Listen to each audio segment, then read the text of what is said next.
Hello and welcome to Sectors Up Close. I'm Ramzan Karmali.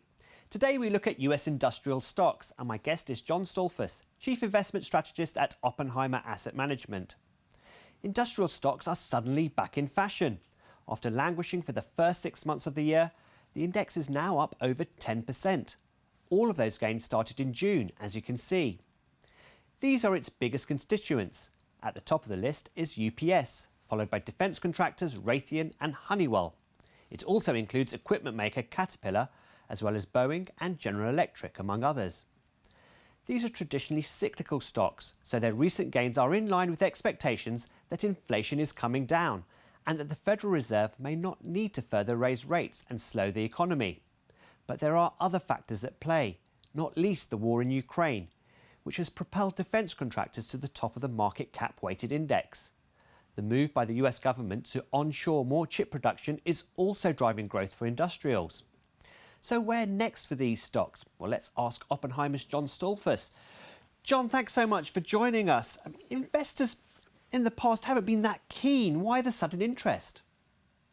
Well, for us, and this has been one of our primary sectors that we've been recommending for years now.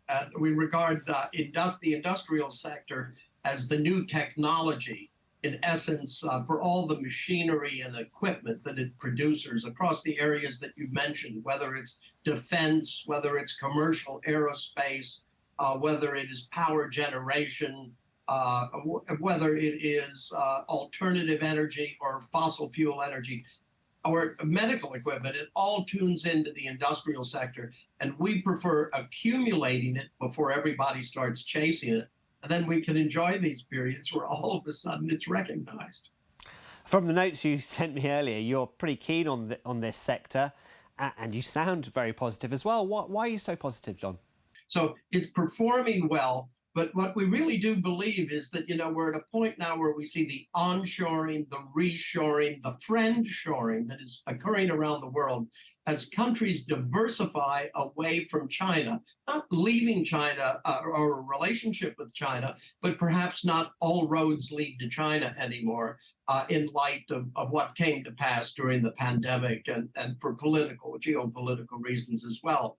So with that, what do you need to build? It's manufacturing equipment of all types, and it's industrial, agricultural equipment as well, with all the concerns about growing food in a more efficient way. It's the efficiencies of this sector that it can be used by just about every other sector on the 11 sectors of the S&P 500 in improving equipment that delivers better service, produces efficiencies that make a stock more attractive to shareholders, to customers, and the employees themselves who use the equipment.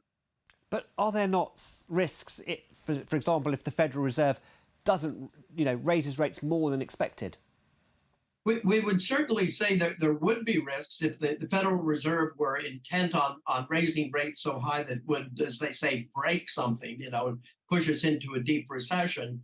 But it would seem to us that not just the secular trend, but the cyclical, the near-term trends would be showing us that the Fed has been extraordinarily sensitive to the effects of its actions taken by inflation, against inflation, since it started to raise rates last March in 2022. So what we look for is an economy that is not robust, but is resilient. And resilient is key to this. Resilience allows us to build up into the next cycle.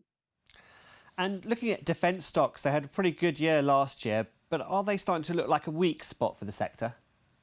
Well, it's funny. Related to the defense stocks itself, what we can't help but see is it had a really good year last year. So it tends to be with the market. The market tends to be somewhat fickle in terms of the trading group within the group that is, into things for a quarter or for a month or even for a few hours.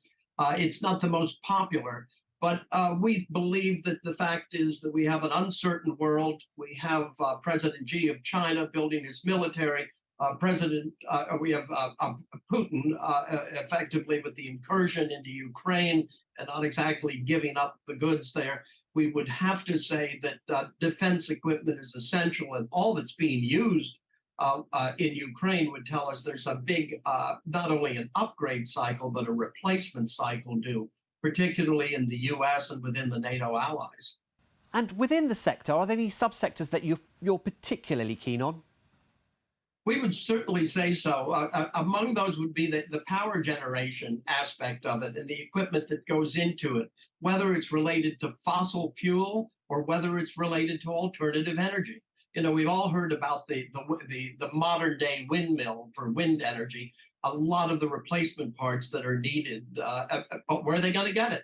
It's in the industrial sector.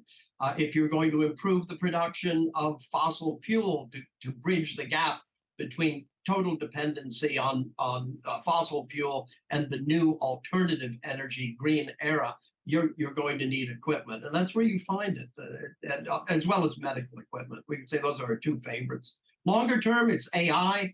AI will be empowered and empower the industrial equipment in the Internet of Things. John Stoltzfus, Chief Investment Strategist at Oppenheimer Asset Management. Many thanks for that. And that is your roundup of the industrial sector. I'm Ramzan Karamali, and this is Reuters.